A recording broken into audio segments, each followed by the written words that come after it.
एक और बड़ी अपडेट बताएं, इनेलो के युवा जिला अध्यक्ष पर एक बड़ा आरोप लगा है। जी हां, इंडियन नेशनल लोकदल के युवा जिला अध्यक्ष विनेश लाकड़ा कन्हेली पर एक बड़ा आरोप लगा है।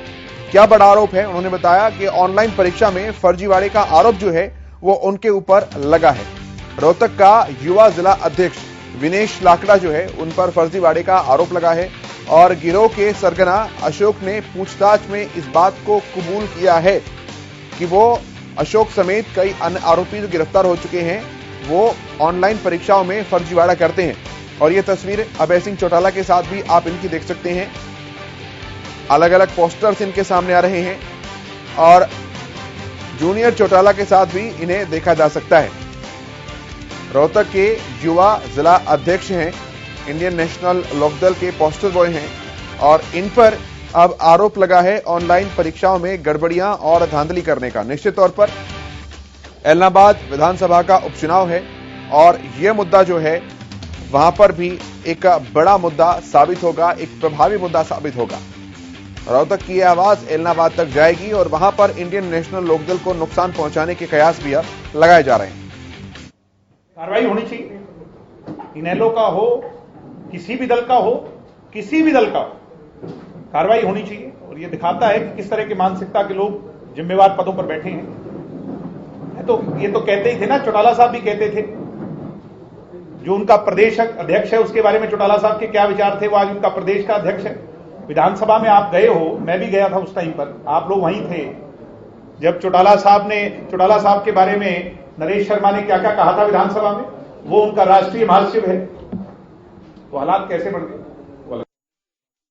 ये वही लोग हैं जब मनोहर जी ने बिना पर्ची बिना खर्ची बच्चों को उनकी योग्यता के अनुसार नौकरी मिले इस व्यवस्था को बनाया तो इन लोगों ने विरोध करना शुरू किया था। लेकिन इनके विरोध के कारण बड़े अलग अलग होते थे। लेकिन सच्चाई क्या है वो आज इस खबर से पता लगती है कि इंडियन नेशनल लोकदल का एक युवा जिला अध्यक्ष इस काम में संलिप्त पाया जाता है कि बच्चों के हक को कैसे मारा जाए, कैसे ऑनलाइन परीक्षाओं में धांधली करवाई जाए।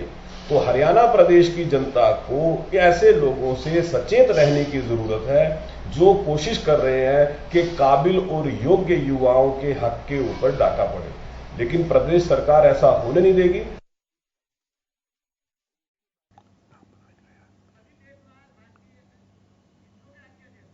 और इनसो के राष्ट्रीय अध्यक्ष प्रदीप देशवाल जी हमारे साथ जुड़ रहे हैं। प्रदीप जी, बहुत स्वागत है आपका एसटीवी हरियाणा न्यूज पर। बहुत बहुत धन्यवाद केशव जी। सर, जिस तरह से ये पूरा नाम सामने आया है ऑनलाइन फर्जीवाड़े का, तकरीबन 1000 लोगों के जो नामांकन है वो किए गए, इनके द्वारा उनकी भर्तियां करवाई गई, किस तरीके से देखते हैं सर इस पूरे मामले को? सबसे पहले तो मैं आपके न्यूज चैनल को बधाई देना चाहूंगा कि एक इतना महत्वपूर्ण और युवाओं से प्रत्यक्ष रूप से जुड़ा हुआ मुद्दा आपने यहाँ पर उठाया।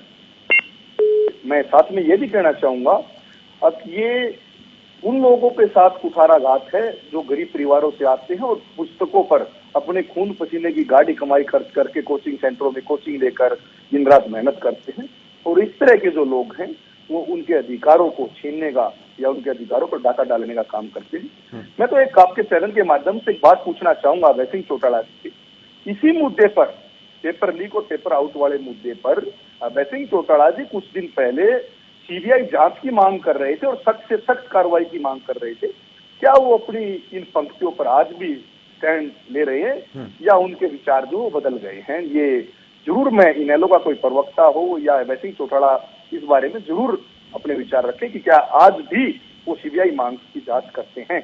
दूसरी बात कि इंडियन नेशनल लोकदल पार्टी जहां नैतिकता की बात कर रही थी तब नैतिकता कहां चली गई है जब उनकी पार्टी के उच्च पदों पर बैठे इस तरह के जो पदाधिकारी हैं वो ऐसे मामलों में संलिप्त पाए जाते हैं। और अचरज की बात और मैं आपको बताना चाहूंगा कि रोहतक में इंडियन नेशनल लोकदल का कार्यालय ही वहां पर बना रखा है जहां पर इस तरह की डीलिंग होती थी जी, उसी की जमीन में बना रखा है। तो क्या इनेलो कार्रवाई करेगी? क्या अभय सिंह चौटाला कार्रवाई करेंगे अपने पदाधिकारी पर? क्या वो अब भी सीबीआई जांच की मांग करेंगे? क्या वो न्याय दिलाने की मांग करेंगे उन विद्यार्थियों को जिनके अधिकार छीने गए, जिनके कुठाराघात हुआ ऐसे गिरोह के लोगों के कारण? ये मेरा सवाल है आपके चैनल के माध्यम से Indian National Lokdal Pradeep party ji, से। उपचुनाव है एलनाबाद का मुद्दा और आवाज वहां तक भी जाएगी। नहीं, ये आवाज तो दिल्ली तक जाएगी। क्यों जाएगी? क्योंकि इसकी अगर उच्च स्तरीय जांच हुई तो पता नहीं कौन कौन लोग फंसेंगे जिन लोगों ने इस जो है एक अच्छी प्रणाली में सेंध लगाकर जो है दुरुपयोग करके जो है विद्यार्थियों के, बेरोजगार युवाओं के अधिकारों पर डाका डाला है। मैं तो ये कहता हूं कि दूध का दूध पानी का पानी होना चाहिए। मैं तो अभय सिंह चौटाला जी की बात को ही अब आगे बढ़ा रहा हूं। इस मामले की सीबीआई जांच कराकर जो दिल्ली तक जो है ये आवाज जानी चाहिए और उन लोगों को एक एक उस व्यक्ति को जेल के अंदर होना चाहिए जो युवाओं के अधिकारों को इस तरीके से कुठाराघात उनके साथ करने का काम करते हैं। ठीक है प्रदीप जी, बहुत धन्यवाद आपका इन तमाम बातचीत और जानकारी के लिए, अपना समय देने के लिए बहुत धन्यवाद। तो इंसो के राष्ट्रीय अध्यक्ष प्रदीप देशवाल इस बात को कह रहे थे कि केवल एक ही नहीं, पूरी चेन जो है वो इसमें इंक्लूड है, सम्मिलित पाई जाएगी। संवाददाता राम सिंह मान भी हमारे साथ जुड़े हैं। राम सिंह, पूरी जानकारी चाहेंगे आपसे।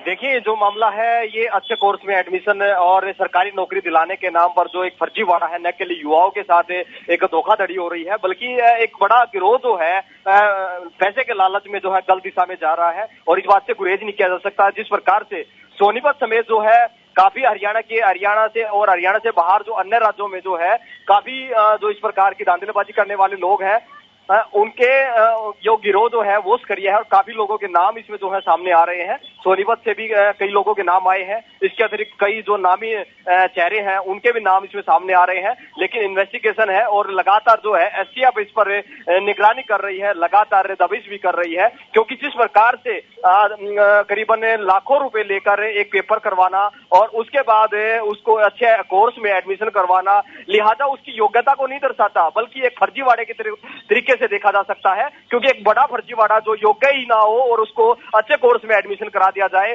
तो ऐसे बच्चे जो है आने वाले भविष्य के लिए, आने वाले देश के लिए न केवल एक गलत कार्य में संलिप्त होते हैं बल्कि एक अच्छा डॉक्टर जो बनता है वो नहीं बन पाता है, एक अच्छा इंजीनियर जो है वो नहीं बन पाता है। तो लिहाजा इस प्रकार की तस्वीर जो है हरियाणा में पेपर लीक के मामले जो है आज पहली बार नहीं हुआ है, इससे पहले भी बहुत सारे बड़े किस्से हुए हैं। लेकिन इस प्रकार बिल्कुल राम सिंह, ऐसा है। बहुत धन्यवाद राम सिंह आपका इन तमाम बातचीत और जानकारी के लिए। नजर बनाकर रखिए।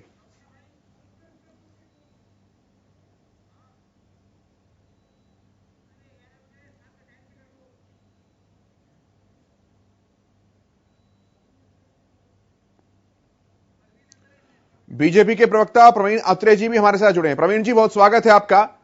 जो ये पूरा रैकेट सामने निकल कर आया है, इंडियन नेशनल लोकदल के जिला युवा अध्यक्ष का नाम इसमें सामने आ रहा है सर, किस तरीके से देखते हैं?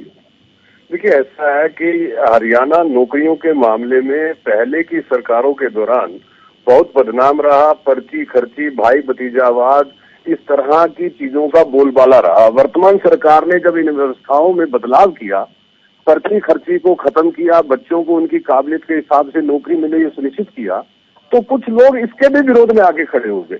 अब वो लोग कौन है, इस मामले से पता लगता है। जो लोग पर्ची खर्ची खत्म होने का विरोध कर रहे थे अलग अलग बहाने लेके, वही लोग संलिप्त हैं इस तरह की हरकतों में कि एग्जाम को किस तरह से लीक किया जाए, पेपर किस तरह से ऑनलाइन एग्जाम जो है उसके अंदर धांधली की जाए।